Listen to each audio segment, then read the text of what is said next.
Hello बच्चों, कुछ दिनों से आप लोग डिस्टर्ब होंगे, कोई लेक्चर नहीं मिल पाया आप लोगों को। एक्चुअली ऐप में बेटा बहुत सारे वीडियो पढ़ने के कारण ओवरलोड हो गया था, ऐप बस्ट हो गया था, इसलिए जो है आपको कुछ पिछले 3-4 दिनों से कोई लेक्चर नहीं मिला है। तो अब आगे से लेक्चर मिलता रहेगा। अब ये डिजिटल है बेटा, यहाँ पे थोड़ी बहुत प्रॉब्लम लगी रहती है। हाँ, हम लोग बात करते हैं अपने टॉपिक की। आज हम लोग का इलेक्ट्रोकेमिस्ट्री का लेक्चर नंबर 3 है। पहले लेक्चर में आपने हमसे इलेक्ट्रोलिटिक कंडक्शन पढ़ा था, कोरोचला पढ़ा था। दूसरे लेक्चर में हम लोगों ने पढ़ा था गैल्वेनिक सेल कैसे बनाते हैं। लेफ्ट में एनोड है, राइट में कैथोड है। एनोड पे ऑक्सीडेशन, कैथोड पे रिडक्शन होता है। इलेक्ट्रॉनों का फ्लो एनोड टू कैथोड होता है वाया एक्सटर्नल सर्किट। रिप्रेजेंटेशन कैसे करते हैं, 2 वर्टिकल लाइन होती हैं। लेफ्ट में ऑक्सीडेशन रिएक्शन दिखाते हैं, राइट में रिडक्शन रिएक्शन हम लोग दिखाते हैं। आधे सेलों के लिए हम इलेक्ट्रोड पोटेंशियल की बात करते हैं। एनोड पे डेवलप होने वाला ऑक्सीडेशन पोटेंशियल, कैथोड पे डेवलप होने वाला रिडक्शन पोटेंशियल। जब इन दोनों को कपल कर देते हैं और एक कंप्लीट सेल बनाते हैं तो उसके लिए हम बात करते हैं ईएमएफ ऑफ सेल की। ईएमएफ या इलेक्ट्रोड पोटेंशियल अगर स्टैंडर्ड कंडीशन पे आपने निकाले हैं तो इनके ऊपर हम नॉट लगा देते हैं, जो एक फिक्स वैल्यू होती है, कंसंट्रेशन पे डिपेंड नहीं करती। आप लोगों ने हमसे पिछली क्लास में पढ़ा था, लास्ट पॉइंट आपने देखा था, स्टैंडर्ड ईएमएफ ऑफ सेल बराबर standard reduction potential of cathode minus standard reduction potential of anode. मैं कभी भी ऑक्सीडेशन पोटेंशियल को लेकर क्वेश्चन नहीं कराता हूं, क्योंकि बच्चों यहां पे गलती होती है माइनस और प्लस की। आपको मालूम होगा ये डेरिवेशन आया कहां से था। ये आया यहां से था कि भाई ईएमएफ ऑफ सेल बराबर क्या होगा, कैथोड पे डेवलप होने वाला रिडक्शन पोटेंशियल ले लो और एनोड पे डेवलप होने वाले ऑक्सीडेशन पोटेंशियल को ले लो। इन दोनों को जोड़ोगे तभी तो ये आएगा। अब चूंकि मैं एसओपी को लेके कभी क्वेश्चन नहीं करता हूं, तो अगर मेरे को इसे एसआरपी में बदलना है तो आगे क्या लगाओगे, माइनस। तो ये वाला फार्मूला आ गया। इस पर मैंने आपको क्वेश्चन भी कराए थे, ठीक है। अब बच्चों हम बात करने जा रहे हैं कि अगर ये नॉट ना हो, नॉट ना होने का मतलब नॉर्मल ईएमएफ और नॉर्मल इलेक्ट्रोड पोटेंशियल, ये चीजें फिक्स नहीं होती हैं, ये कंसंट्रेशन पर डिपेंड करती हैं। तो कंसंट्रेशन पर ये कैसे डिपेंड करती हैं, इसके बारे में हम लोग आज डिस्कस करेंगे अंडर द हेडिंग नस्ट इक्वेशन। तो हम लोग बच्चों पढ़ने जा रहे हैं नस्ट इक्वेशन। नस्ट इक्वेशन हमें बताता है अबाउट, साथ में लिख सकते हैं, concentration dependency of electrode potential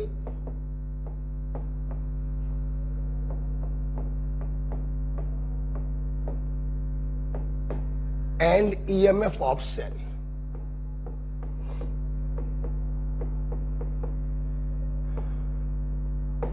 Concentration dependency of electrode potential and EMF of cell। Electrode potential का मतलब है आधे सेल की चर्चा हो रही है और ईएमएफ की बात है पूरे सेल की चर्चा हो रही है। तो आइए सबसे पहले हम आधे सेल पर देखते हैं। हाफ सेल, सुनना बेटा, आधा सेल एनोड भी हो सकता है, कैथोड भी हो सकता है। अगर आधा सेल एनोड है तो हम बात करेंगे ऑक्सीडेशन इलेक्ट्रोड पोटेंशियल की। अगर आधा सेल कैथोड है तो हम बात करेंगे रिडक्शन इलेक्ट्रोड पोटेंशियल की।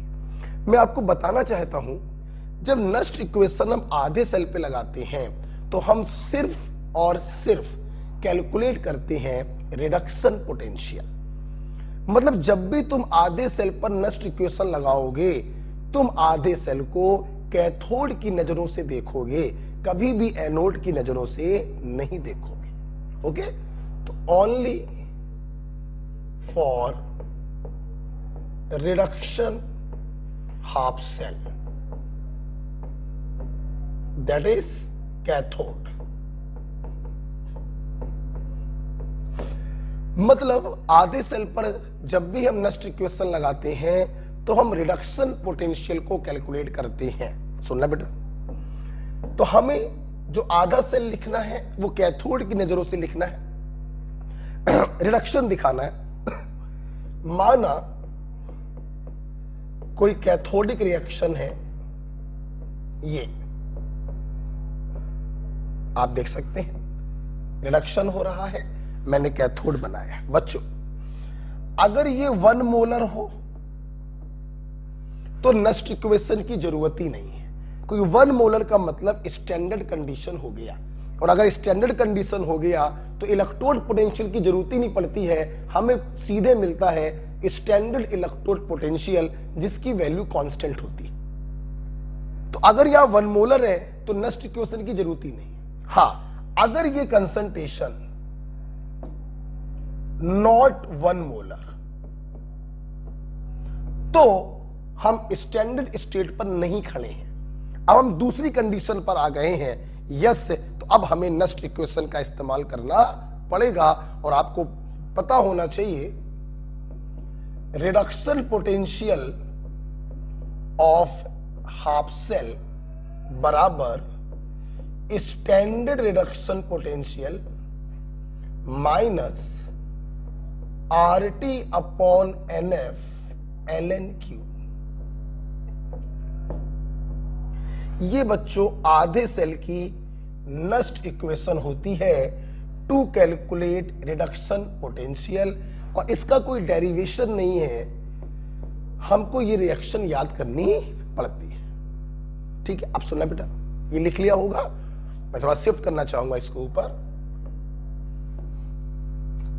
बस इतने में काम हो जाएगा। अब देखिए बच्चों, स्टैंडर्ड रिडक्शन पोटेंशियल एक कांस्टेंट वैल्यू होती है, अगर इलेक्ट्रोड को फिक्स कर दिया जाए तो इसकी वैल्यू फिक्स होगी। R यूनिवर्सल कांस्टेंट होता है, T भी कांस्टेंट है, रूम टेम्परेचर ले लेते हैं, N भी देखा जाए अलग अलग इलेक्ट्रोड के लिए इसकी वैल्यू कांस्टेंट ही होगी, F भी 96500 और Q होता है रिएक्शन क्वॉशिएंट। तो जो चीज सारे इलेक्ट्रोडों के लिए कांस्टेंट है वो क्या क्या है? R सारे इलेक्ट्रोडों के लिए कांस्टेंट होगा, टेम्परेचर भी सारे इलेक्ट्रोडों के लिए कांस्टेंट होगा, और F भी सारे इलेक्ट्रोडों के लिए कांस्टेंट होगा। तो इसलिए अगर मैं R की जगह पर 8.314 रख दूं, टेम्परेचर की जगह पर 25 degree Celsius room temperature, kelvin में बदलोगे 298 केल्विन आएगा, F की वैल्यू होती है 96500, और आपको बच्चों मालूम है कि ln को अगर लॉग में बदलें तो ln बराबर 2.303 लॉग। जब ये वैल्यू आप यहां पर सब्स्टिट्यूट करते हैं तो आधे सेल के लिए हमें एक नस्ट इक्वेशन प्राप्त होती है, रिडक्शन पोटेंशियल बराबर standard reduction potential minus 0.0591 upon n log Q।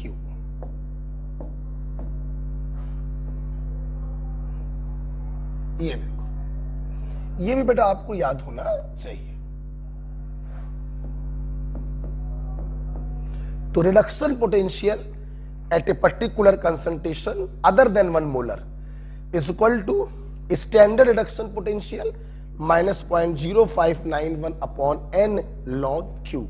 Q बच्चों आप लोग पढ़ चुके हैं केमिकल इक्विलिब्रियम में, Q बराबर होता है प्रोडक्ट की कंसंट्रेशन पावर उसका कॉफिशिएंट अपॉन रिएक्टेंट की कंसंट्रेशन पावर उसका कॉफिशिएंट। हम लोग रिडक्शन हाफ सेल पर नस्ट इक्वेशन लगा रहे हैं और रिडक्शन पोटेंशियल को कैलकुलेट कर रहे हैं। तो यहां पे प्रोडक्ट साइड पर मेटल होगा, मेटल सॉलिड है, सॉलिड का एक्टिव मास 1 होता है, उसे Q के एक्सप्रेशन में नहीं लिखते। रिएक्टेंट साइड पर आयन होगा, आयन की कुछ कंसंट्रेशन होगी, वो आप यहां पर लिखेंगे। ओके बेटा, दूसरी बात आती है N क्या होगा? वेरी सिंपल, N क्या है? Number of electron involve in that reduction process. जैसे Cu प्लस टू इलेक्ट्रॉन बराबर Cu, n की वैल्यू 2 आ गई।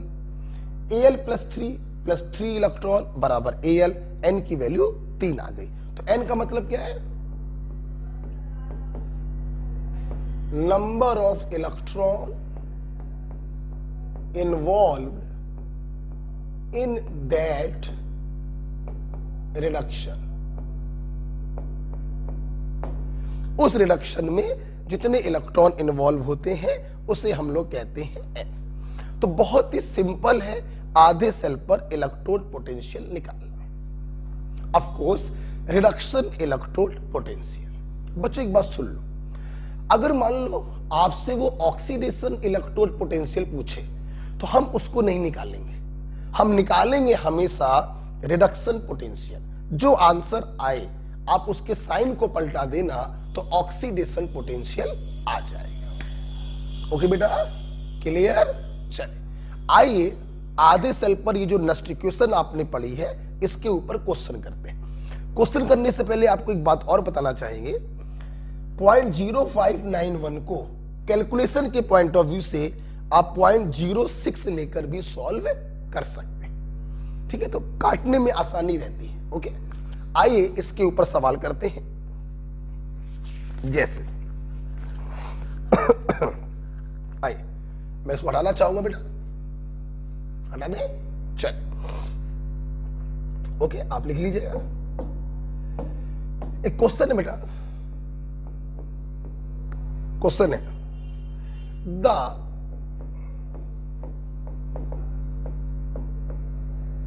Standard reduction potential for Cu plus 2 oblique Cu is 0.34 volt. Full stop. Calculate oxidation potential at pH equal to 40। ठीक है, और आपको bracket में दिया है गिवन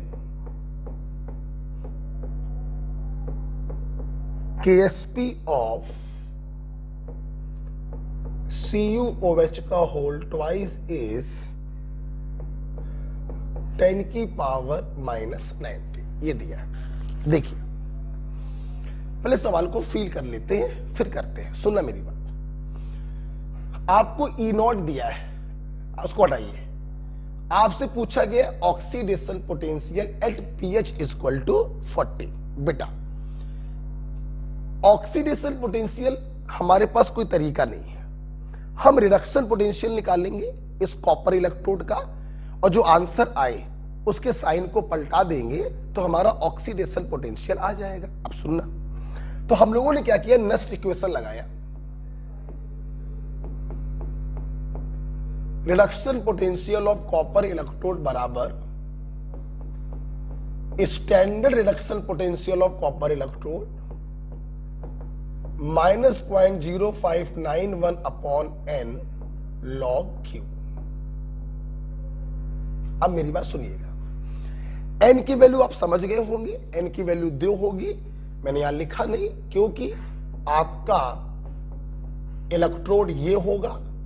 हम हमेशा बात करते हैं रिडक्शन हाफ सेल की, n की वैल्यू इसलिए कितनी होगी, 2। अब सुनना, ये वैल्यू आपको दी गई है, स्टैंडर्ड रिडक्शन पोटेंशियल दिया है 0.34। अच्छा भाई, माइनस ये 0.06 लिख दे रहे हैं, n की वैल्यू 2 है, लॉग Q बराबर चाहिए, प्रोडक्ट सॉलिड होता है हमेशा, रिएक्टेंट में है Cu+2। अब फील करो जरा, अगर मुझे Cu+2 की कंसंट्रेशन मिल जाए तो मेरा रिडक्शन पोटेंशियल आ जाएगा, और रिडक्शन पोटेंशियल का साइन पलटा देंगे तो मेरा ऑक्सीडेशन पोटेंशियल आ जाएगा। Very simple question. अब सवाल यह है Cu+2 की कंसंट्रेशन कैसे निकालें। एग्जामिनर ने आपको 2 एक्स्ट्रा इंफॉर्मेशन दी है, एक pH दिया है और एक आपको KSP दिया है। अब इन 2 की हेल्प से आपको ये निकालना है। तो फील करो बेटा, सोचो, कॉपर हाइड्रो ऑक्साइड का जो KSP होगा ये बराबर क्या होगा? आप आयनिक इक्विलिब्रियम पढ़ चुके। कॉपर आयन की कंसंट्रेशन इनटू हाइड्रो ऑक्साइड की कंसंट्रेशन पावर 2, KSP आपको दिया गया है, ये आपको निकालना है नष्ट में सब्स्टिट्यूट करने के लिए। अगर अपन को ये मिल जाए तो अपना आंसर आ जाए, फिर मामला फंस गया। यही तो सवाल की खूबसूरती है, फिर मामला फंस गया। अब OH आयन कैसे निकालें? तो फिर भैया हमने सोचा OH आयन कैसे निकालें। आपको pH दिया है 14, pH अगर 14 है तो POH 0 होगा, 14 में से घटा दिया। POH अगर 0 है तो OH आयन की कंसंट्रेशन होगा 10 की पावर माइनस POH, किसी की पावर 0 का मतलब 1। इस OH आयन की कंसंट्रेशन को यहां पे सब्स्टिट्यूट कर दीजिए तो कॉपर आयन की कंसंट्रेशन आ जाएगी इतना मोलर, और इस कंसंट्रेशन को यहां पर सब्स्टिट्यूट कर दीजिए -0.06/2 log 1 अपॉन Cu+2 आ गया 10 की पावर -9। आप लोग देखेंगे बच्चों 2 से ये कैंसल हो गया 0.03, 10 की पावर -19 ऊपर जाएगा, 10 की पावर +19, 19 बाहर आ जाएगा, log 10 की वैल्यू 1 होती है, तो 0.34 माइनस 19 3 57.57। ठीक है, अब 0.57 में 0.34 माइनस होगा तो आंसर जो आएगा वो निगेटिव में आएगा। 7 में से 4 गया 3 और 5 में से 3 गया 2। बच्चों क्या ये आपका आंसर है? नहीं, ये मेरा आंसर नहीं है। ये रिडक्शन पोटेंशियल निकाला है उन्होंने, ऑक्सीडेशन पोटेंशियल पूछा था, थोड़ा सा ऊपर करना पड़ेगा। तो ये देखिए इसका ऑक्सीडेशन पोटेंशियल आ जाएगा प्लस का 0.23 volt, and this is your answer. Okay बेटा, तो देखिए कितना खूबसूरत क्वेश्चन था। आपसे ऑक्सीडेशन पोटेंशियल पूछा गया था pH = 14 पर। आपने पहले रिडक्शन पोटेंशियल उसका निकाला, निकालने में समस्याएं आई, आपको कॉपर की कंसंट्रेशन नहीं मालूम थी, आपने KSP की हेल्प ली। फिर समस्या आई, आपको OH आयन नहीं मालूम था, आपने pH का हेल्प लिया। यहां से OH आयन को यहां पर सब्स्टिट्यूट किया, कॉपर का कंसंट्रेशन आया, उसको यहां पे सब्स्टिट्यूट किया, रिडक्शन पोटेंशियल आया, साइन पलटा दिया तो ऑक्सीडेशन पोटेंशियल आ गया। अब एक बात और सुन लो फिर लिखना। तुमसे मैंने कहा था ना अभी आधे घंटे पहले कि नस्ट इक्वेशन का इस्तेमाल तब करते हैं जब आपकी कंसंट्रेशन 1 मोलर ना हो। आप देख लीजिए कॉपर की कंसंट्रेशन 10 की पावर -19 है, 1 मोलर नहीं है बच्चों, इसीलिए हमें नस्ट इक्वेशन का यूज करना पड़ा। आप जानते बेटा अगर ये कॉपर आयन की कंसंट्रेशन 1 मोलर आ जाती तो इसका जो रिडक्शन पोटेंशियल होता वो स्टैंडर्ड रिडक्शन पोटेंशियल के बराबर हो जाता, क्योंकि यहां पे जैसे ही आप रखते 1 log 1 की वैल्यू 0, ये पूरा फैक्टर आपका 0 हो जाता और रिडक्शन पोटेंशियल बराबर स्टैंडर्ड रिडक्शन पोटेंशियल हो जाता। तो हमेशा ध्यान रखिए नस्ट इक्वेशन चाहे आधे सेल पे लगाएं चाहे पूरे सेल पे लगाएं, तभी लगाते हैं जब आयनों की कंसंट्रेशन और गैसों का प्रेशर 1 के अलावा हो। ओके, सवाल लिख लीजिए बच्चों।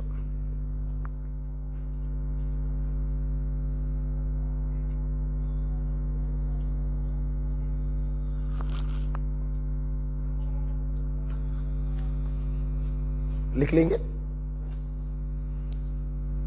मैंने आपको 2 लेक्चर में कुछ क्वेश्चनों में टिक भी लगवाए थे, आपने लगा लिए हो, उसको मैं डाउट मुझे भेज दीजिए, वीडियो में इसका कल बना दूंगा। अलाइव को चलिए एक अगले क्वेश्चन की तरफ हम लोग चल रहे हैं और ये बच्चों एनसीईआरटी का क्वेश्चन है। आई अगला क्वेश्चन है बेटा from NCERT.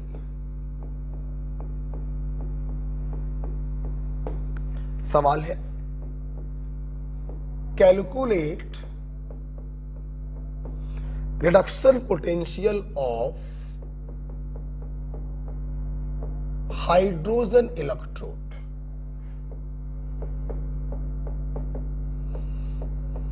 Eight pH is equal to 10। ठीक है, देखिए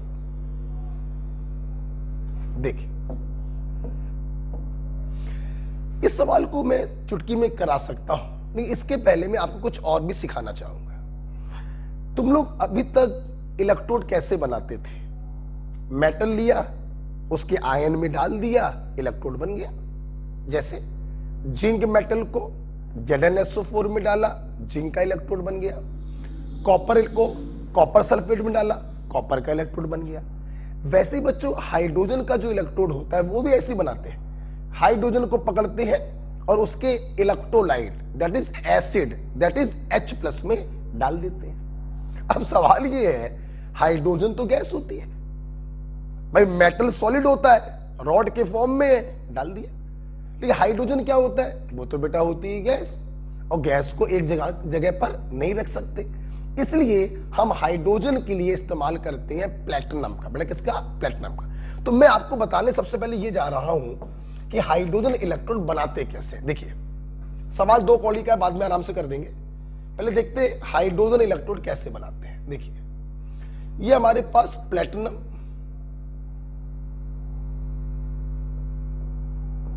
प्लेटिनम होता है। प्लेटिनम का यूज करते हैं टू सपोर्ट हाइड्रोजन, और इसके ऊपर हम लोग हाइड्रोजन गैस को डिपॉजिट करते हैं।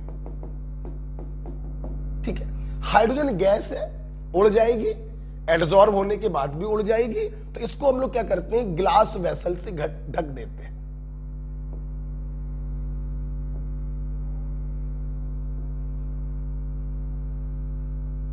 एक ग्लास वेसल से ढक देते हैं, और इसके इलेक्ट्रोलाइट में डिप करना है। इलेक्ट्रोलाइट का मतलब है H+ में डिप कर देते हैं। ठीक है, ये जो इलेक्ट्रोड बनता है बच्चों, इसे कहते हैं हम लोग हाइड्रोजन इलेक्ट्रोड। बेटा बोलो क्या कहते हैं इसको? Hydrogen electrode. ठीक है, अब सुनना बेटा, और यहां से हम लोग क्या पास कर रहे हैं? Hydrogen gas. ठीक है बेटा, ये देखिए बेटा हम लोग बनाते हैं इस प्रकार से हाइड्रोजन इलेक्ट्रोड को। ये प्लेटिनम है, ये ग्लास वेसल है, ये ग्लास वेसल है, और ये आपका कोई एसिडिक सॉल्यूशन है, आप HCl ले सकते हैं। ये बच्चों आपने बना दिया है हाइड्रोजन इलेक्ट्रोड। एक बात ध्यान रखिएगा, हाइड्रोजन इलेक्ट्रोड में अगर इस H+ को 1 मोलर ले लें और गैस का प्रेशर 1 atm ले लें, मतलब अगर आप स्टैंडर्ड स्टेट की कंडीशन ले लेते हैं, तो इसी हाइड्रोजन इलेक्ट्रोड को कहते हैं स्टैंडर्ड हाइड्रोजन इलेक्ट्रोड, बोले तो SHE। क्लियर? और स्टैंडर्ड हाइड्रोजन इलेक्ट्रोड जो होता है एक रेफरेंस इलेक्ट्रोड होता है। It is a reference electrode. ठीक, अब सुना बेटा, स्टैंडर्ड कंडीशन पे जैसे लिया ये बन गया स्टैंडर्ड हाइड्रोजन इलेक्ट्रोड, और स्टैंडर्ड कंडीशन पर हम लोग पोटेंशियल को कहते हैं स्टैंडर्ड रिडक्शनल पोटेंशियल, और इसकी वैल्यू बच्चों याद होनी चाहिए, इसकी वैल्यू होती है 0 वोल्ट। आप लोगों ने कभी भी किसी इलेक्ट्रोड के स्टैंडर्ड रिडक्शन पोटेंशियल को याद नहीं किया, जरूरत नहीं होती है, वो एग्जामिनर आपको देता है। लेकिन स्टैंडर्ड हाइड्रोजन इलेक्ट्रोड का जो रिडक्शन पोटेंशियल होता है, चूंकि ये 0 होता है, तो ये आपको याद होना चाहिए, और इसे कहते हैं रेफरेंस इलेक्ट्रोड, और ऐसे बनाते हैं हाइड्रोजन इलेक्ट्रोड को। ठीक है, तो पहले आप ये लिख लीजिएगा, पहले आप ये लिख लीजिए, फिर मैं इस क्वेश्चन को करता हूं। कैसे बनाते हैं हाइड्रोजन इलेक्ट्रोड, प्लेटिनम के ऊपर सपोर्ट कराते हैं और ग्लास वेसल से ढक देते हैं, हाइड्रोजन गैस को पास करते हैं और किसी एसिडिक मीडियम में डिप कर देते हैं। ये आपका हाइड्रोजन इलेक्ट्रोड बन गया। अगर H+1 मोलर और हाइड्रोजन गैस का प्रेशर 1 atm हो तो ये स्टैंडर्ड स्टेट आपने ले ली है, तो इसी को कहने लगते हैं स्टैंडर्ड हाइड्रोजन इलेक्ट्रोड, जिसका स्टैंडर्ड रिडक्शन पोटेंशियल 0 होता है। And this work like a reference electrode. Okay, अब देखो बेटा, calculate reduction potential of hydrogen electrode at pH equal to 10। अब देखना, पहले फील करो कि क्या हम नेक्स्ट इक्वेशन लगाएंगे, बिल्कुल लगाएंगे। pH अगर 10 है तो H+ होगा 10 की पावर -10। 1 मोलर के अलावा कंसंट्रेशन आ रही है इलेक्ट्रोलाइट की, इसलिए आप नेक्स्ट इक्वेशन अप्लाई करेंगे। आइए नेक्स्ट इक्वेशन अप्लाई करते हैं। सबसे पहले आप कैथोड बनाकर दिखाइए, रिडक्शन की इक्वेशन बनाकर दिखाइए, क्योंकि नेक्स्ट इक्वेशन जब भी आधे सेल पर लगाते हैं, रिडक्शन हाफ सेल पर ही लगाते हैं। आप इक्वेशन ऐसे भी लिख सकते हो और आप इक्वेशन H+ प्लस इलेक्ट्रॉन बराबर हाफ H2 वैसे भी लिख सकते हो। ठीक है, मैं आपको बताना चाहूंगा, फिर दोनों में अंतर भी मैं आपको बताना चाहूंगा। ये देखिएगा, देखिए, अगर आपने ऐसी इक्वेशन लिखी तो नेक्स्ट इक्वेशन में n की जगह पे आएगा 2 और H+ की कंसंट्रेशन का स्क्वायर करोगे, और अगर आपने ये इक्वेशन लिखी तो n की जगह पर आएगा 1 और H+ की कंसंट्रेशन का स्क्वायर नहीं करोगे, तो दोनों से जो आंसर आएगा बच्चों सेम आएगा। ठीक है, चलो मान लो मैं ये लेकर क्वेश्चन सॉल्व कर रहा हूं। ठीक, देख रहे बेटा, रिडक्शन पोटेंशियल बराबर standard reduction potential minus 0.0591 upon n log Q। ठीक, ये आपको निकालना है। इसका वैल्यू बच्चों क्या होता है 0 minus 0.0591 upon n log Q। सुनना, एक बात और सुन लीजिए, आज एक नई बात। हम लोग जब Q या Kc निकालते हैं तो आयनों की कंसंट्रेशन का रेशियो निकालते हैं, बिल्कुल सही है। अगर कोई गैस आ जाए तो हम उसके प्रेशर का इस्तेमाल करते हैं इन एटमॉस्फेयर, राइट। क्योंकि इस गैस का प्रेशर ऊपर रखेंगे और H+ की कंसंट्रेशन को नीचे रखेंगे। क्योंकि गैस का प्रेशर नहीं दिया गया है तो 1 atm मान लेते हैं, नीचे आ गया H+ की कंसंट्रेशन का स्क्वायर। मेरी बात ध्यान से सुनना, मैं चाहूं तो सीधे आंसर निकाल सकता हूं। यहां से H+ आ जाएगा 10 की पावर -10, यहां पे सब्स्टिट्यूट करिए, सीधे आपका रिडक्शन पोटेंशियल आ जाएगा। लेकिन मैं आंसर निकालने से ज्यादा इंटरेस्ट ले रहा हूं reduction potential of hydrogen electrode और pH के रिलेशन में।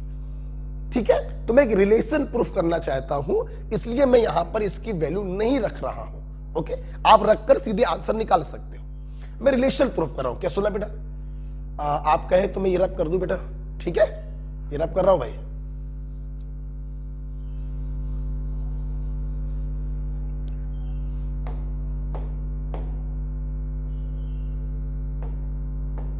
देख रहा बेटा, बराबर वैल्यू सब्स्टिट्यूट करने जा रहे हैं। n की वैल्यू 2 आएगी, आप ऊपर में लेके चल रहे हैं। H+ के स्क्वायर को ऊपर ले जाओ तो H+ की पावर -2 हो जाएगा। ठीक, अगर मैं इस 2 को बाहर ले आऊं तो अंदर बचेगा log H इनवर्स, और मेरे बच्चे जानते हैं log H इनवर्स को हम pH कहते हैं। आइए, आप हो सकता है भूल गए हो, आप भूलते बहुत जल्दी हैं। pH बराबर होता है माइनस का log H+, ये रटा होगा आपको। अगर इस माइनस को मैं अंदर ले जाऊं तो ये H+ की पावर में चला जाएगा ना। मतलब आप इस वैल्यू को तो पीएच बोलते ही हैं, आप इसको भी पीएच बोल सकते हैं, क्या प्रॉब्लम। तो मुझे ये लाना था, इसलिए मैं इसको ऊपर लाया और अब मैं सिर्फ 2 को बाहर लेकर आ रहा हूं, सिर्फ 2 को, क्योंकि 2 को जब बाहर लाओगे तो अंदर बचेगा log h इनवर्स, जिसकी जगह पर मैं पीएच लिख दूंगा। 2 को बाहर लाए तो 2 से 2 कट जाएगा, -0.0591 और log h इनवर्स की जगह पर आ जाएगा pH। ये देखिए बच्चों, reduction potential of hydrogen electrode और उसके pH में एक रिलेशन डेवलप हो गया। Clear? Reduction potential of hydrogen electrode बराबर -0.0591 इंटू पीएच। अगर आपको ये रिलेशन याद होता तो सीधे पीएच को यहां पे रख देते, सीधे आपका आंसर आ जाता। लेकिन बच्चों, मुझे इसको याद कराने में कोई इंटरेस्ट नहीं है। मैं अपने छात्रों से कहना चाहूंगा, आप नस्ट इक्वेशन का एप्लीकेशन सीखें। कैसे हमने हाइड्रोजन का रिडक्शन हाफ सेल का इक्वेशन लिखा, नस्ट इक्वेशन को मैंने अप्लाई किया, ऑटोमेटिक आंसर आ गया। ठीक है, अगर याद करने के इच्छुक हैं तो ये याद कर सकते हैं कि reduction potential of hydrogen electrode और पीएच में क्या रिलेशन होता है। ओके बेटा, तो आप इसको लिख लेंगे। अच्छा, तो आज हम लोगों ने अभी तक डिस्कस किया है कि आधे सेल पर हम नस्ट इक्वेशन कैसे लगाते हैं। आधा सेल हमेशा रिडक्शन हाफ सेल होना चाहिए, कैथोड की तरह काम करना चाहिए, हम रिडक्शन पोटेंशियल को कैलकुलेट कर लेंगे। अगर ऑक्सीडेशन पोटेंशियल पूछा जाए तो आप उसके साइन को चेंज कर देंगे। ओके, चलिए अब हम लोग जा रहे हैं कंप्लीट सेल के ऊपर नेक्स्ट इक्वेशन देखने। मैं इसको हटाना चाहूंगा, ठीक है। आइए, अब दूसरा पॉइंट हम लोग का है कंप्लीट सेल। देखो बच्चों, कंप्लीट सेल के लिए मैं एग्जांपल लेके समझाना चाहूंगा। मान लीजिए ये मैंने आपको कोई कंप्लीट रिएक्शन लिख कर दी, ठीक है। अब देखो बेटा, कंप्लीट क्यों है? क्योंकि आप देखिए जिंक का क्या हो रहा है, ऑक्सीडेशन, और सिल्वर का क्या हो रहा है, रिडक्शन। मतलब जिंक का बच्चों आपने क्या बनाया है, एनोड, और सिल्वर का क्या बनाया है, कैथोड। ठीक है, जिसका ऑक्सीडेशन होता है वो एनोड है और जिसका रिडक्शन होता है वो कैथोड है। रिप्रेजेंटेशन भी आप कर सकते हैं, 2 वर्टिकल लाइन, लेफ्ट में दिखाएंगे ऑक्सीडेशन, राइट में दिखाएंगे रिडक्शन। आप करने को इसको ऐसे भी लिख सकते थे, यहां पर ऑक्सीडेशन होगा और यहां पे बच्चों रिडक्शन होगा। अब फिर से मैं वही बात अपने छात्रों को बताना चाहूंगा, नेक्स्ट इक्वेशन अप्लाई तभी होगी जब आयनों की कंसंट्रेशन अदर देन 1 मोलर हो। तो ना ये होगा 1 मोलर और ना ये होगा 1 मोलर, तभी नेक्स्ट इक्वेशन अप्लाई होती है। अब देखिए, कंप्लीट सेल की नेक्स्ट इक्वेशन बिल्कुल वही है, फोटोकॉपी है जो आधे सेल की है, बस रिडक्शन पोटेंशियल की जगह पर ईएमएफ ऑफ सेल आ जाएगा और स्टैंडर्ड रिडक्शन पोटेंशियल की जगह पर स्टैंडर्ड ईएमएफ ऑफ सेल आ जाएगा। ठीक है, तो ये देखो बेटा, ईएमएफ ऑफ सेल बराबर standard EMF of minus RT upon NF ln Q, वो भी लिख सकते हो, और 0.0591 अपॉन N log Q, बच्चों ये भी आप लिख सकते हो। ठीक है, तो जिसको आधा सेल समझ में आ जाता है उसको पूरा सेल भी समझ में आ जाता है। क्यों? फिर वही है, प्रोडक्ट अपॉन रिएक्टेंट, राइट। आप देखिए ई नॉट ऑफ सेल निकालना आपको आता है, कैसे निकालते हैं, SRP of cathode minus SRP of anode. तो इसको आप निकाल चुके हैं, 2-3 सवाल मैंने कराए थे इसके ऊपर। SRP of cathode minus SRP of anode. अगर मैं इस पर्टिकुलर एग्जांपल को लेके डील करूं तो SRP ऑफ कैथोड, कैथोड बनाया है आपने सिल्वर का,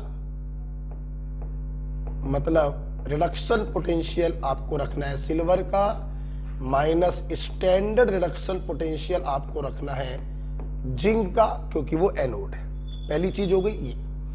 बात करते हैं बच्चों एन क्या होगा, अब सुनना, ये इंपॉर्टेंट है, ये इंपॉर्टेंट सुनना बेटा मेरी बात। देखिए होता क्या है, अभी आधे सेल में एन का मतलब था, आधे सेल में एन का मतलब था कि उस रिडक्शन में जितने इलेक्ट्रॉन इन्वॉल्व हुए, वेरी सिंपल, देखते समझ में आ जाता है। Cu+2 इलेक्ट्रॉन बराबर Cun बराबर 2, Mg+2 इलेक्ट्रॉन बराबर Mgn बराबर 2। कंप्लीट सेल में n का मतलब बच्चों होता है नंबर ऑफ कैंसल्ड इलेक्ट्रॉन। सुनना बेटा, वही इलेक्ट्रॉन, आपको याद है जब हम लोग इक्वेशन लिखते थे रिप्रेजेंटेशन को देखकर, तो ऑक्सीडेशन कराते थे जिंक -2 इलेक्ट्रॉन बराबर जिंक +2, फिर रिडक्शन कराते थे Ag++ 1 इलेक्ट्रॉन बराबर Ag। लेकिन जोड़ने से पहले हम इलेक्ट्रॉनों को कैंसिल करते थे, तो नीचे वाली में 2 से मल्टीप्लाई करेंगे, तब 2 इलेक्ट्रॉन से 2 इलेक्ट्रॉन कैंसिल होंगे, वही होता है n। अब बच्चों मेरी बात सुनना, इस n को आप ऐसे अगर निकालोगे तो आपका बहुत समय बर्बाद हो गया। एनोड रिएक्शन लिखो, कैथोड की लिखो, फिर सारा टीम जाम करो, बहुत समय चला गया। तो मेरा कहना है आप इसकी जगह एक पोरवाल ट्रिक लगाया करिए, n बराबर total change in oxidation number in balance equation. Balance equation में जो टोटल चेंज होता है ऑक्सीडेशन नंबर का, उसे हम लोग कहते हैं n। और मेरे स्टूडेंट जिन्होंने हमसे ऑक्सीडेशन रिडक्शन पढ़ा होगा, उन्हें मालूम होगा कि टोटल चेंज कैसे निकालते हैं। Simple change multiplied by IC multiplied by OC। IC का मतलब होता है बच्चों इनर कॉफिशिएंट जो नीचे लिखा होता है, और OC का मतलब होता है आउटर कॉफिशिएंट जो ऊपर लिखा होता है। मैंने जो एग्जांपल लिया है कंप्लीट सेल का, अगर मैं उसके लिए n की वैल्यू निकालूं तो आप देखिए, चाहे जिंक से निकालो चाहे सिल्वर से निकालो, आंसर सेम आएगा। 0 से +2, सिंपल चेंज 2 का, IC भी 1 OC भी 1, तो n की वैल्यू 2 ही आई है। सिल्वर से निकालिए, +1 से 0, सिंपल चेंज 1 का आया, IC 1 है OC 2 है, तो टोटल चेंज आएगा 2 का। तो इस पर्टिकुलर रिएक्शन के लिए आपकी n की वैल्यू कितनी आ गई, 2।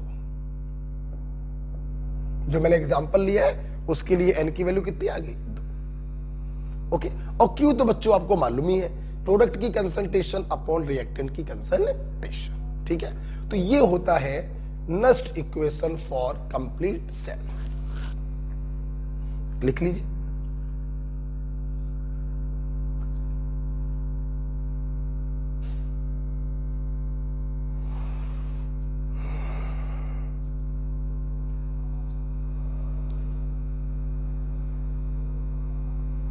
ध्यान रखिए, जब भी कंप्लीट सेल पर आप नेक्स्ट इक्वेशन लगाते हैं, आपको स्टैंडर्ड ईएमएफ ऑफ सेल पहले निकालना पड़ता है, SRP of cathode minus SRP of anode से।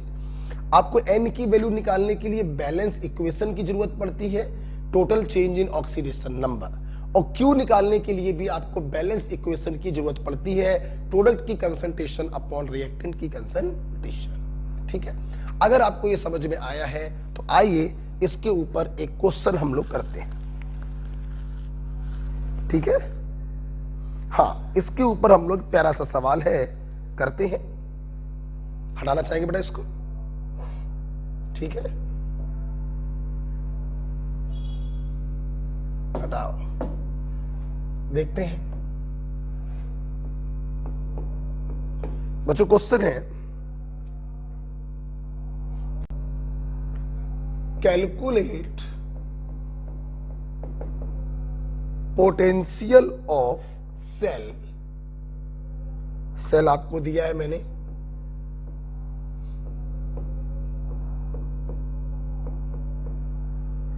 कंसंट्रेशन है, 0.1 मोलर,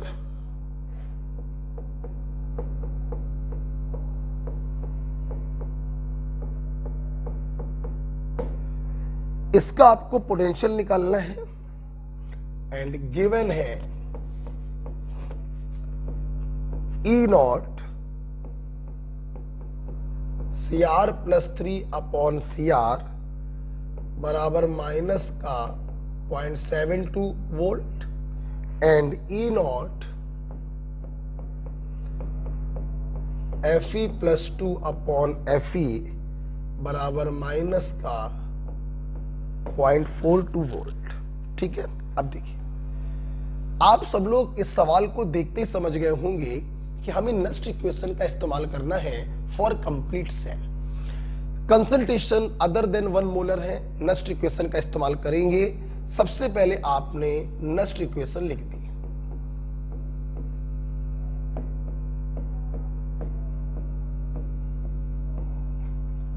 अब देखना सब लोग, आपको मालूम है इस नस्ट इक्वेशन में हमको 3 चीजों को निकालना पड़ता है। तो सबसे पहले आप 3 चीजें निकालिए। पहली चीज आप निकालेंगे standard EMF of cell, SRP of cathode minus SRP of anode. Cathode बनाया है आपने आयरन का, उसका एसआरपी, एनोड बनाया है क्रोमियम का, उसका SRP. Fe plus 2 upon Fe आपको दिया गया है और Cr प्लस 3 अपॉन Cr भी आपको दिया गया है। कोई साइन चेंज नहीं करेंगे, माइनस माइनस प्लस हो जाएगा और प्लस में से जब माइनस करेंगे तो प्लस का 0.30 वोल्ट। एक काम हो गया। दूसरा काम है बच्चों N और Q की वैल्यू निकालना। मेरी बात सभी लोग देखेंगे, सब लोग जरा मेरी बात सुनना। देखो बेटा, ध्यान दें सब लोग, इसके लिए N की वैल्यू अगर आपको निकालनी है, ठीक, अब रिएक्शन दी होती तो कोई दिक्कत ही नहीं थी, total change in oxidation number निकाल देते, Q भी आ जाता। ये रिप्रेजेंटेशन दिया गया है, रिएक्शन भी बैलेंस नहीं है। अब मजबूरी है कि हमको कंसेप्चुअली काम करना पड़ेगा। मैं आपको ट्रिक भी बताऊंगा, 2 मिनट रुक जाइए। कंसेप्चुअली पहले काम करते हैं, थोड़ा कॉन्फिडेंस लाइए अपने अंदर। इसका ऑक्सीडेशन हो रहा है,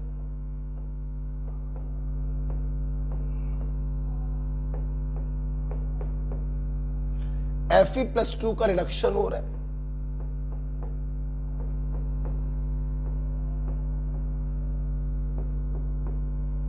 इलेक्ट्रॉन कैंसिल नहीं है, हमें इलेक्ट्रॉन को कैंसिल करना होता है।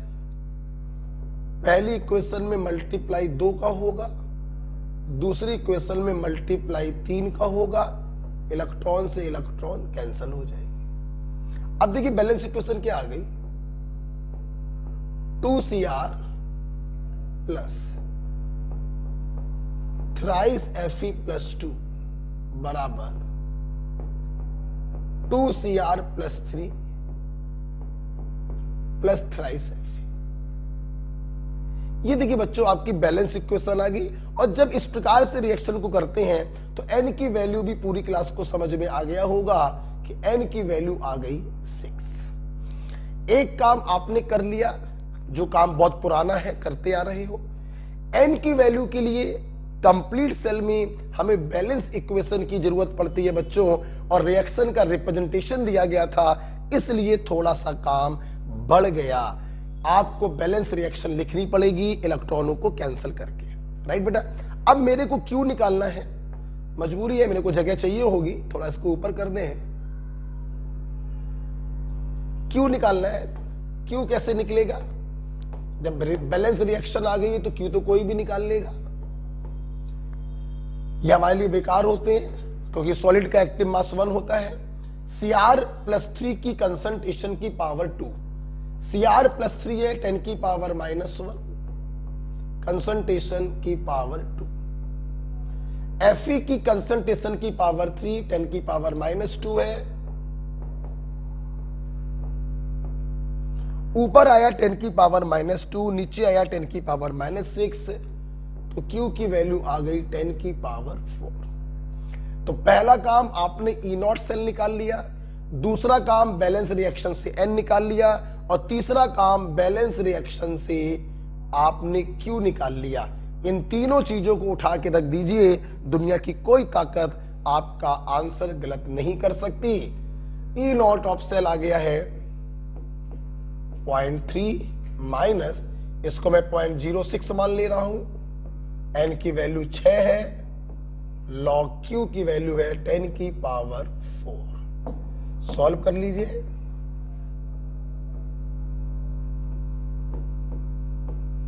फोर बाहर आ जाएगा, 0.04 आ जाएगा, जब माइनस करेंगे तो 0.26 वोल्ट आएगा ईएमएफ ऑफ सेल। तो देखो बच्चों, मैं आपको एक बात बताऊं, नस्ट इक्वेशन देखिए 2 लाइन में आंसर आ गया।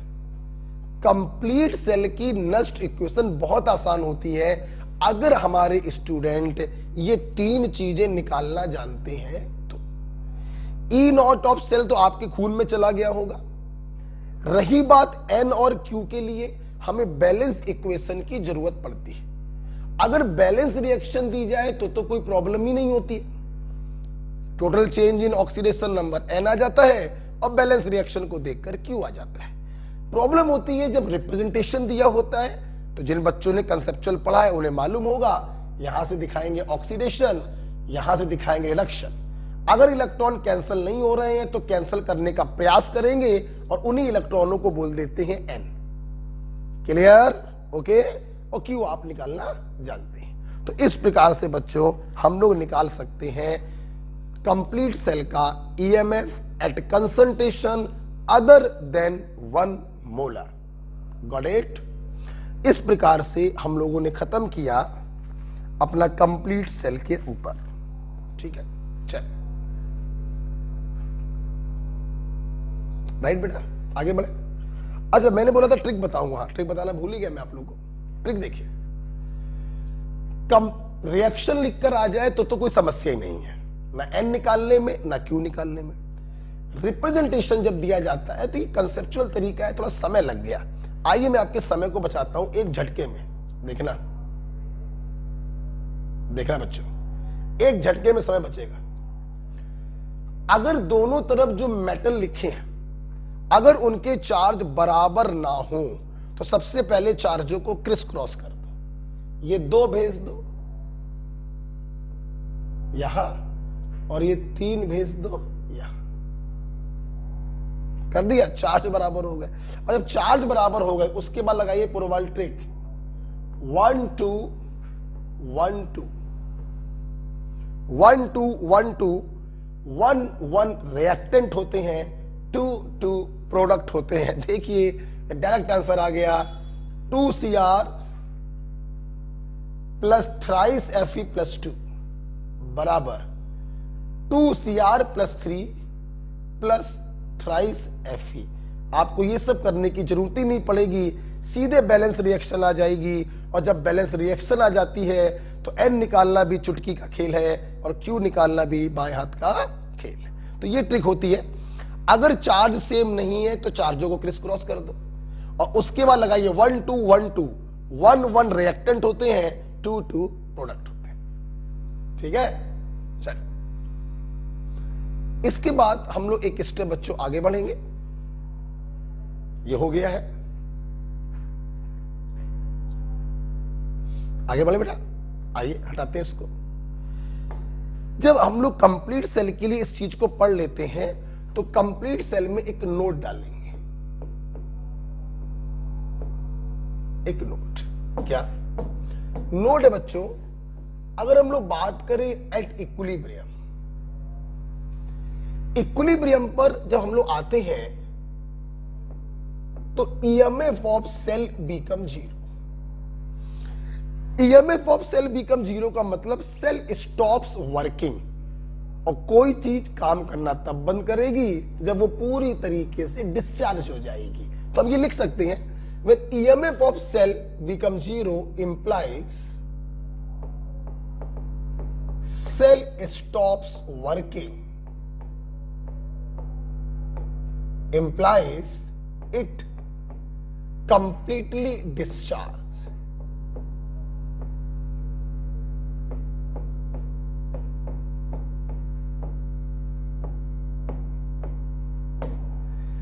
तो अगर इक्विलिब्रियम की बात करेंगे तो ईएमएफ ऑफ सेल बच्चों 0 हो जाता है।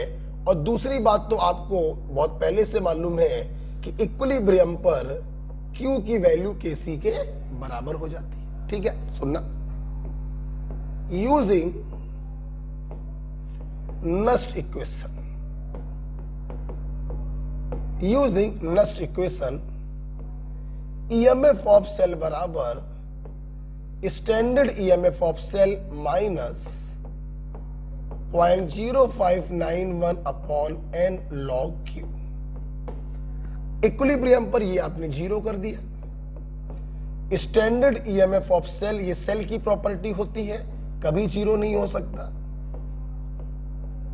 अपॉन n, Q की जगह आपने रख दिया KC। देखो बेटा, इसको इधर ले आओ तो ये पॉजिटिव हो जाएगा। ठीक है, सामने देखिए सब लोग, 0.0591 अपॉन n log KC बराबर E नॉट सेल। ठीक, मैं एक ही लाइन में करूंगा, n को उधर ले जाएंगे, इसको नीचे ले आएंगे, मैं यहीं पे कर दे रहा हूं, तो n आ जाएगा ऊपर, यहां से हटके n कहां आ जाएगा, ऊपर आ जाएगा, और ये ऊपर से हटके कहां आ जाएगा, नीचे आ जाएगा। ओके, मैं इसको हटा दे रहा हूं यहां से, तो log KC बराबर ये आ गया।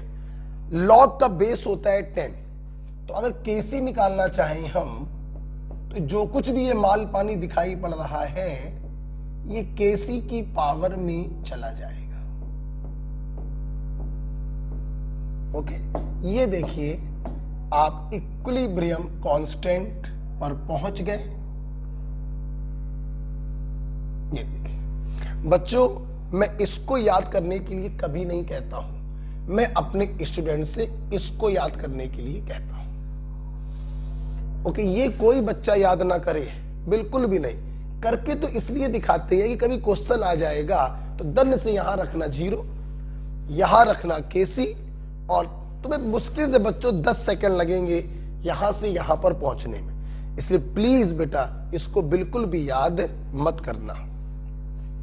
ठीक है, आइए इसके ऊपर मैं आपको एक सवाल कराता हूं। चल रहा है बेटा, वीडियो खराब हो चुका क्लास वाला, दोबारा बनाना पड़ रहा है सब, है ना।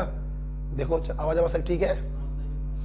ओके, तो इक्विलिब्रियम पर आप लोगों ने ये पढ़ा, ये बिल्कुल नहीं पढ़ना है।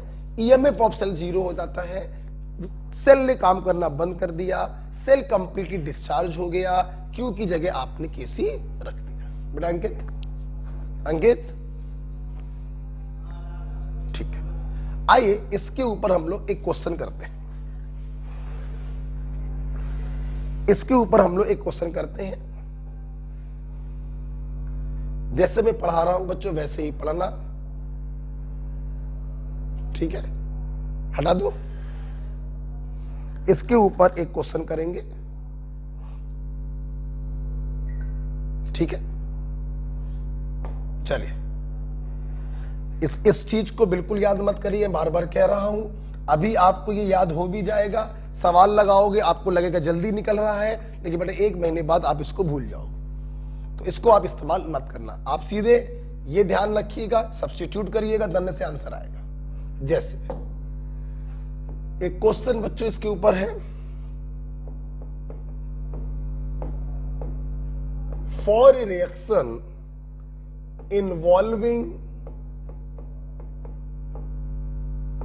involving 2 electron,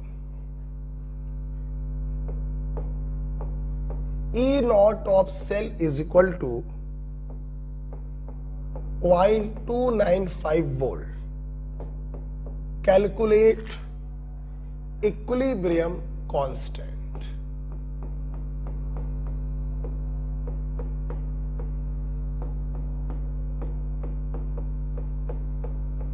देखिए एग्जामिनर ने बहुत आपकी हेल्प कर दी है, सीधे उसने आपको n की वैल्यू दे दी, आपको ई नॉट ऑफ सेल भी कुछ भी करना ही नहीं है मेरे भाई, सीधे वो फार्मूला लगाना है। क्योंकि अभी अभी मैंने ड्राइव किया है तो मैं दोबारा ड्राइव नहीं कर रहा हूं, इसमें सीधे फार्मूला लगा दे रहा हूं।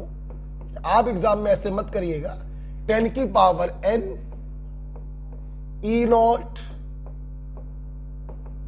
अपॉन 0.0591। ओके बेटा, आप अगर देखें तो शायद 10 आएगा, अब मुझे नहीं मालूम है कितना आएगा। 2 इंटू 0.295 ऑब्लिक 0.059, हाँ 10 ही आएगा, याद ही था इसका मतलब। ओके, तो केसी की वैल्यू कितनी आ गई? 10 की power 10।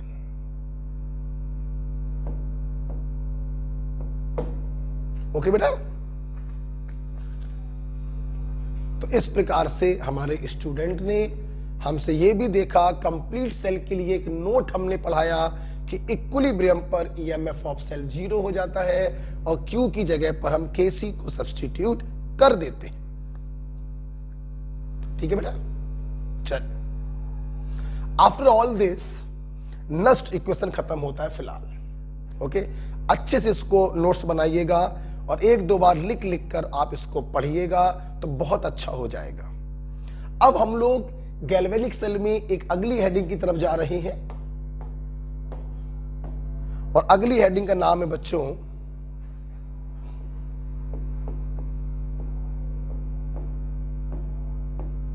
Gibbs free energy, delta G. Gibbs free energy delta G, आइए इसके बारे में 1-2 बातें करते हैं। सबसे पहली बात बेटा बताना चाहेंगे गिब्स फ्री एनर्जी के बारे में। सबसे पहली बात आप लिखेंगे decrease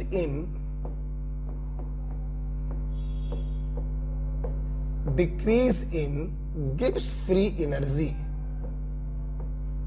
is the maximum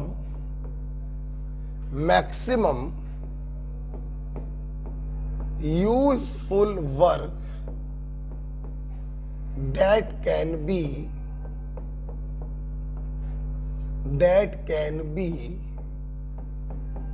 obtained from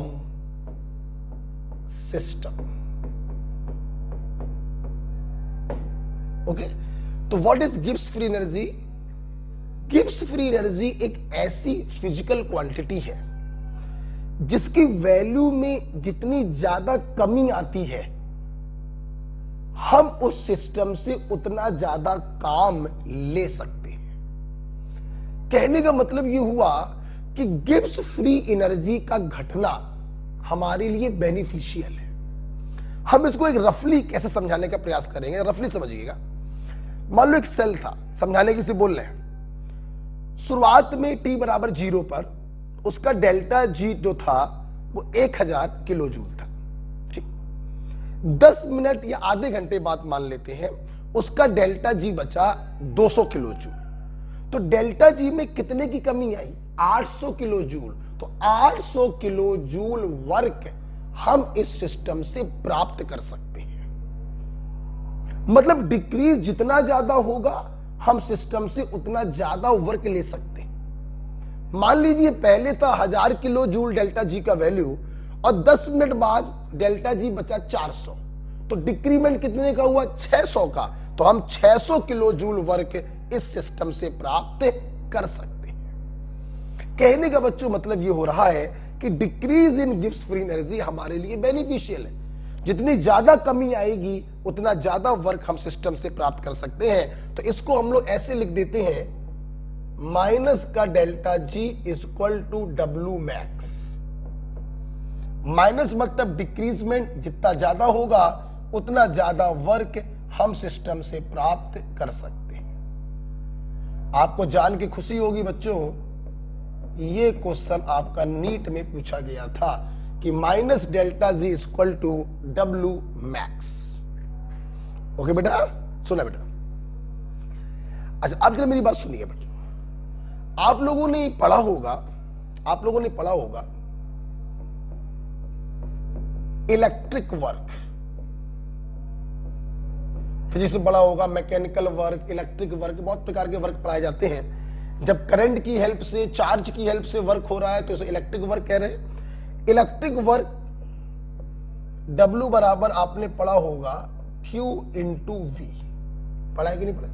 Q का मतलब है चार्ज और V का मतलब है पोटेंशियल। अब सुनना, हम लोगों की गैल्वेनिक सेल में क्या हो रहा है, एनोड से N मोल इलेक्ट्रॉन निकलकर कैथोड पर जाते हैं। बच्चों, 1 मोल इलेक्ट्रॉन पे चार्ज होता है 1 फैराडे, F, कैपिटल F, जिसकी वैल्यू होती है 96500, अभी पढ़ाया था।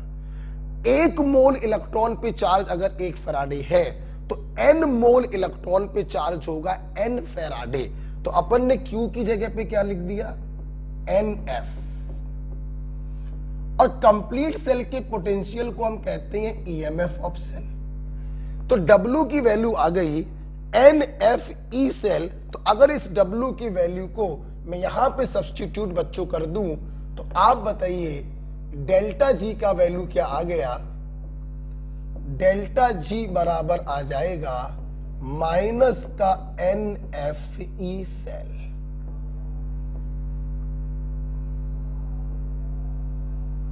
डेल्टा G बराबर माइनस का NFE सेल। बच्चों, एग्जाम में आप ये सब नहीं करोगे, आपको ये याद होना चाहिए।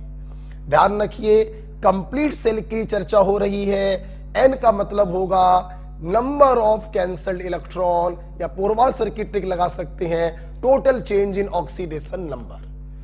F का मतलब होता है 96500, E का मतलब होता है वोल्टेज, जिसकी यूनिट होगी V।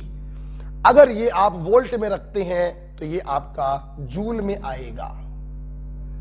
अगर ये वोल्ट है तो ये बच्चों क्या होगा, जूल होगा।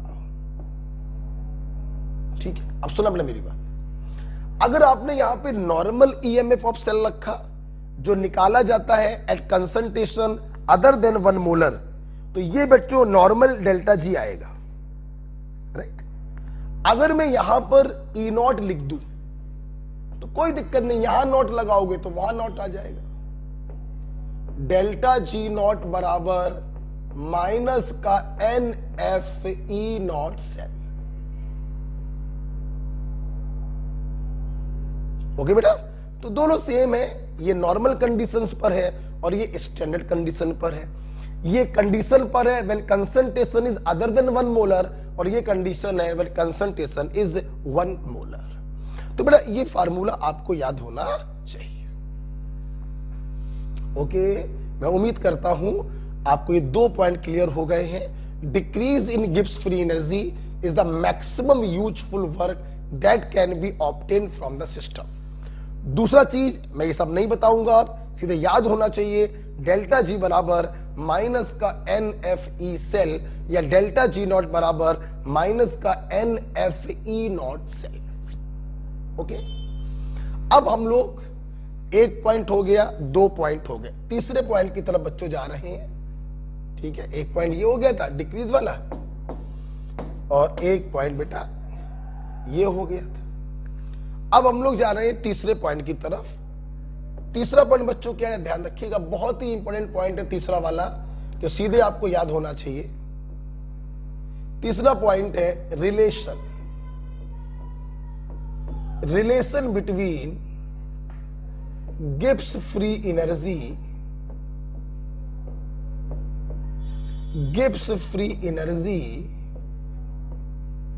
And equilibrium constant. चाहे केसी ले लो चाहे केपी ले लो, तो आपको डायरेक्ट बच्चों याद होना चाहिए delta G not is equal to minus का RT ln K equilibrium.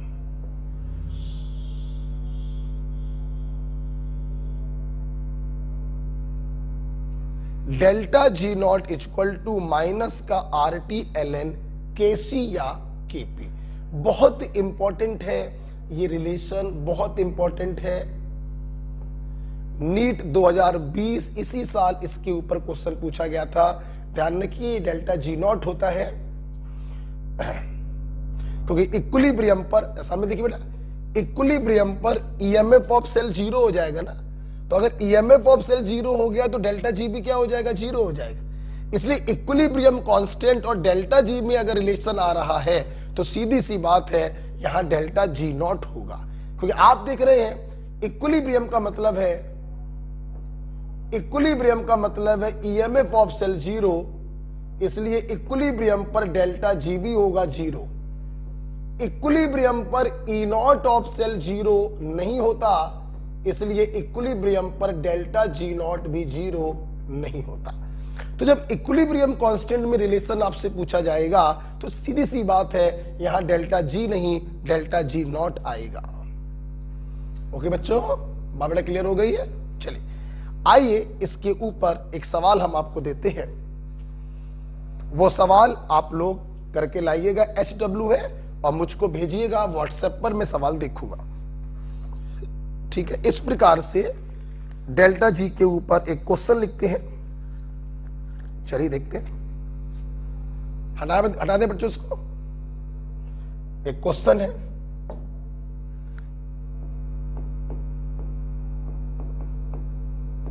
HW है बेटा, और ये क्वेश्चन वही बच्चा कर पाएगा जिसने केमिकल इक्विलिब्रियम पढ़ा, क्योंकि इस क्वेश्चन में केमिकल इक्विलिब्रियम को इलेक्ट्रोकेमिस्ट्री से जोड़ा गया। मेरे भाई तुम रिलेशन पढ़ रहे थे standard Gibbs free energy, that is electrochemistry, with equilibrium constant, that is chemical equilibrium. तो दो चैप्टरों का रिलेशन है, तो सवाल में भी दो चैप्टरों के कॉन्सेप्ट लगेंगे। ओके, आइए एक सवाल करते हैं, एक सवाल करेंगे। At 60 degree Celsius N2O4 is 50% dissociated. Calculate the standard free energy change.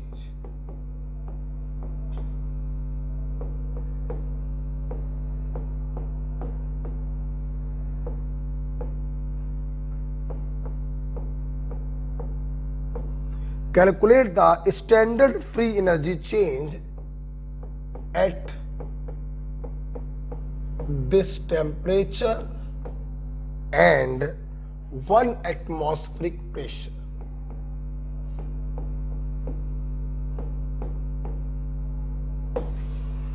Okay, ये बच्चों SW है, आपको करके लाना है।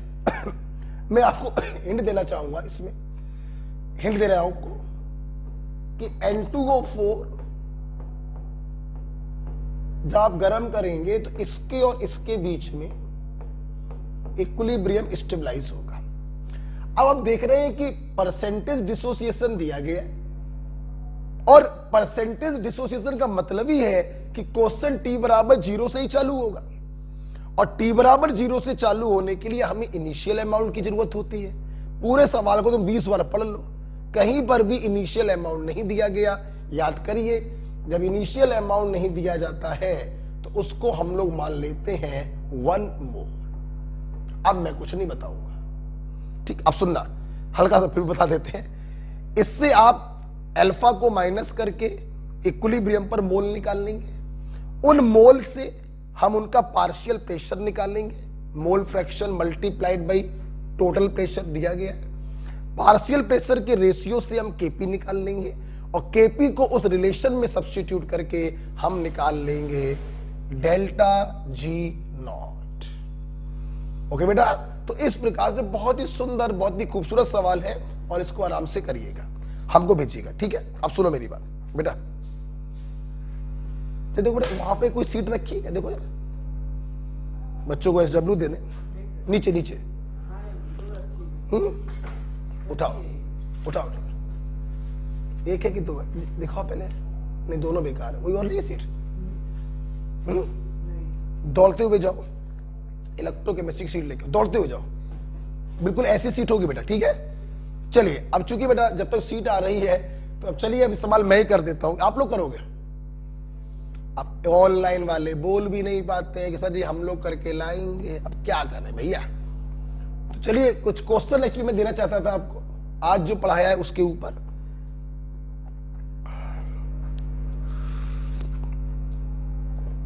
छोड़िए, ट्राई करिए, चलिए ट्राई करिए, यहीं पर बैठ के ट्राई करिए।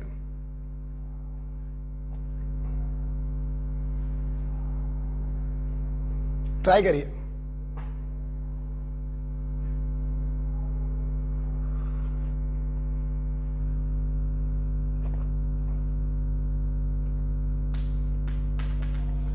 चलिए घर से करके लाइएगा। चलिए ऐसा करते हैं, जब तक वो सीट लेके आ रहा है इसको SW रखिए। सब तो बता ही दिया मैंने यार, सीधे आपको सॉल्व करना है बस, ठीक है। चलिए जब तक वो आ रहा है तब तक मैं टाइम ना बर्बाद करूं आप लोगों का। गैल्वेनिक से बच्चों खत्म हो गया। अब बच्चों हम लोग को पढ़ना है बैटरी। जब तक वो लेके आ रहा है तब तक को डिस्कशन कर लेते हैं, बैटरी पढ़ लेते हैं। ले आए? अरे भाई लाओ भाई, ले आए हैं। चलिए बैटरी को फिर अगली क्लास की रखते हैं।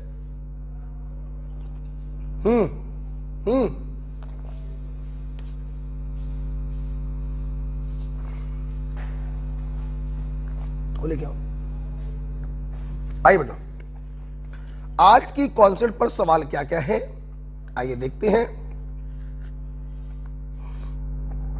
अच्छा मुझे एक मिनट रुक जाओ,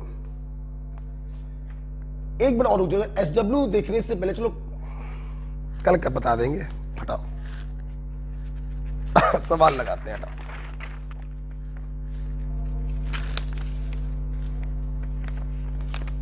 क्वेश्चन नंबर 20, 21, 22,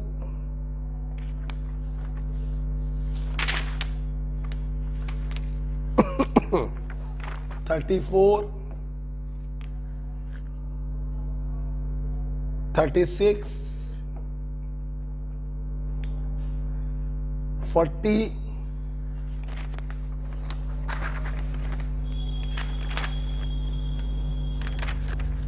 42,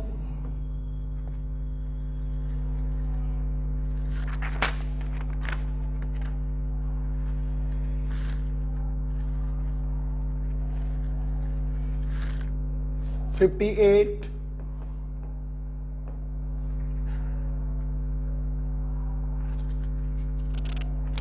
63, 63 अभी मत लगाइएगा,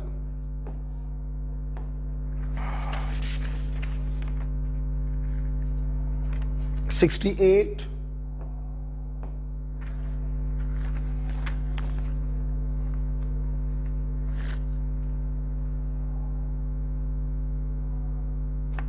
73, 74, 76। भाई अच्छा खासा काम हो गया है। 77